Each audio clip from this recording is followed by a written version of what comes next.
अस्सलाम वालेकुम वरहमतुल्लाहि वबरकातुहू। आज हम बात करेंगे और रद्द करेंगे सलमान रुश्दी का, जो इसने एक डॉक्ट्राइन बना के खड़ी करी इस्लाम के ख़िलाफ़, एक मुनक़ते मुरसल यानी कि गैर सही रिवायत के ऊपर, और इसने उसमें कुछ कुरान की आयतों को इन्वॉल्व किया और एक सही मुस्लिम सही बुखारी की हदीस को उसमें इन्वॉल्व किया और एक डॉक्ट्राइन बना के खड़ी करी। और ये उसमें काफ़ी हद तक कामयाब रहा। क्यों कामयाब रहा? क्योंकि उलमा ने उस वक्त इसका प्रॉपरली रद्द नहीं किया। अगर वो रद्द कर देते, इसकी जड़ खोद देते उसी हवाले से कि ये हदीस ही मुनक़ते और मुरसल है, तो इसकी पूरी डॉक्ट्राइन गिर पड़ती। मगर ऐसा नहीं हुआ और इसकी वजह से कई सारे मुसलमानों की जान माल को नुकसान हुआ। यानी कि एक ऐसे शख्स के लिए जिसने एक मनगढ़ंत बात खड़ी करी, उस पर भी जो है इस तरह की बात बन गई कि मुसलमानों को कितना नुकसान हुआ। तो इसको फितने को ना बढ़ाकर बल्कि उसी वक्त रद्द कर देना चाहिए था, तो ये आज इतना बड़ा फितना ना होता। तो आज हम बात करेंगे फिर इसके हवाले से कि इसका नाम है अहमद सलमान रुश्दी। ये 19 जून 1947 ब्रिटिश राज में बॉम्बे के अंदर एक कश्मीरी मुस्लिम फैमिली के अंदर पैदा हुआ था। इसने 1988 में एक किताब लिखी, सैतानिक वर्सेस, शैतानी आयत, और उसने ये कहा कि अल्लाह के रसूल सल्लल्लाहु अलैहि वसल्लम की ज़ुबान पर शैतान आ गया और उस तरीके से फिर वो जो है कुरान के अंदर वो आयतें दाखिल हो गई। एक्चुअल में वो जिब्रील अलैहिस्सलाम के अंदर आ गया था और वहाँ से वो जो उन्होंने कन्वे किया उसके दौरान वो बीच में आ गया और इस तरह से उसने एक डॉक्ट्राइन बनाकर खड़ी करी और फिर एक हंगामा बर्पा हो गया और उसके बाद इसकी किताब को बैन कर दिया गया 13 मुल्कों के अंदर, और ये घटते बढ़ते भी रहे। अब हम बात करेंगे एक्चुअल में वो मुरसल मुनक़ते रिवायत है क्या। तबरानी की इस रिवायत को लेते हैं 12280।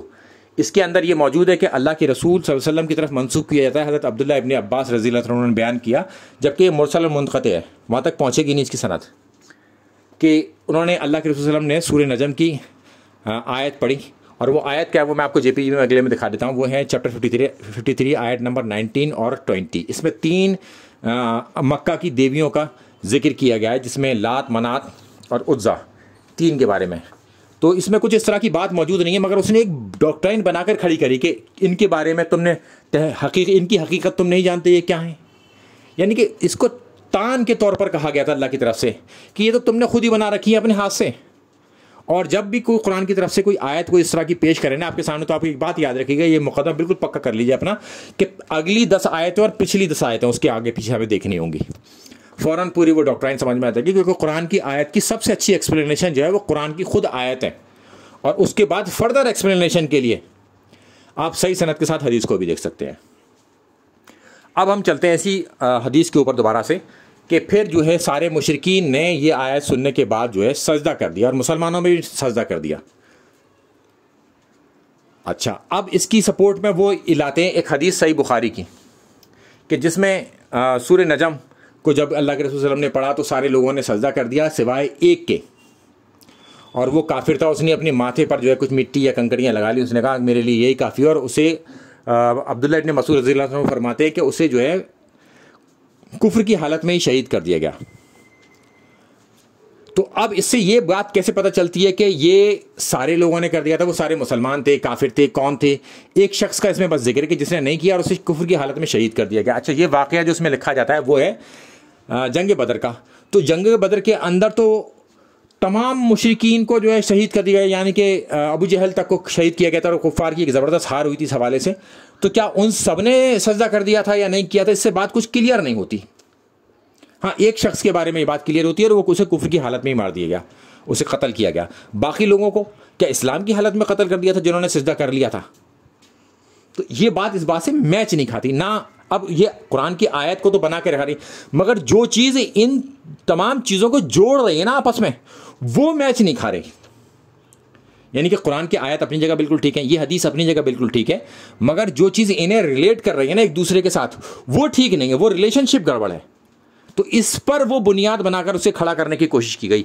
अब हम चलते हैं इसके आगे, कि इसमें फिर जो है जिक्र है कि फिर जो है अगली आयतों का फिर कुरान में आ गई कुछ आयतें इसके हवाले से, यानी कि सूरह हज में चैप्टर 22 आयत नंबर 52, 53, 54, ये 3 आयत हैं जिसमें अल्लाह ताला ने फरमाया कि कोई नबी कोई रसूल ऐसा नहीं गुजरा कि जिसमें शैतान ने बीच में कोई दखल अंदाजी ना की हो, और मगर अल्लाह ताला ने उसे बचा लिया और उसे पुख्ता कर दिया। कुरान की उस आयतों को, अल्लाह की उन आयतों को अल्लाह ताला ने पुख्ता कर दिया। ये बात बिल्कुल ठीक है अपनी जगह पर। फिर अल्लाह ताला फरमाता है जिनके दिलों में टेढ़पन होता है तो वो उसकी मुतशाबिहत आयत होती हैं, मुतशाबे, तो उनके पीछे पड़ जाते हैं और उन चीज़ों को लेकर वो एक डॉक्ट्राइन खड़ा करते हैं, घड़ी घड़ते हैं, मगर वो कुछ कामयाब नहीं हो पाते। चूँकि जो नेकोकार लोग होते हैं वो सरे खम करते हैं, अल्लाह के सामने तस्लीम करते हैं चीज़ों को उसकी, और उसमें कुछ टेढ़पन पैदा नहीं करते, यानी कि इस तरह की बात नहीं करते जिसमें कि कोई परेशानी निकालते हो, क्योंकि जिनके दिलों में टेढ़पन होता है तो वो उसके अंदर परेशानियां निकालना शुरू कर देते हैं कि ऐसे नहीं, ऐसे ऐसे नहीं, ऐसे कि जैसे गाय आई तो अब वो कहेंगे किस रंग की गाय आई, कि उसके सींग थे नहीं थे, दोनों सींग थे, छोटे सींग थे, बड़े सींग थे, उसके ऊपर सफ़ेद धब्बे थे या नहीं थे, वो इस तरह की बातें उसमें से निकालना शुरू कर देते हैं। ये मुतशाबिहात चीज़ों को उसमें दाखिल करने की चीज़ें कोशिश करते हैं जिनके अंदर टेढ़पन होता है। तो अब हम चलते हैं इसके आगे। ये फिर दीगर किताबों के अंदर भी मौजूद है और वहाँ पर भी जो है ना इसको पूरी तरीके से रद्द किया गया। यही फिर रिवायत आगे चलती है इसी हवाले से जो मैंने आपको पहले बताया। आप कोई चाहे तो उसका JPG लेना चाहे तो स्क्रीनशॉट भी ले सकता है।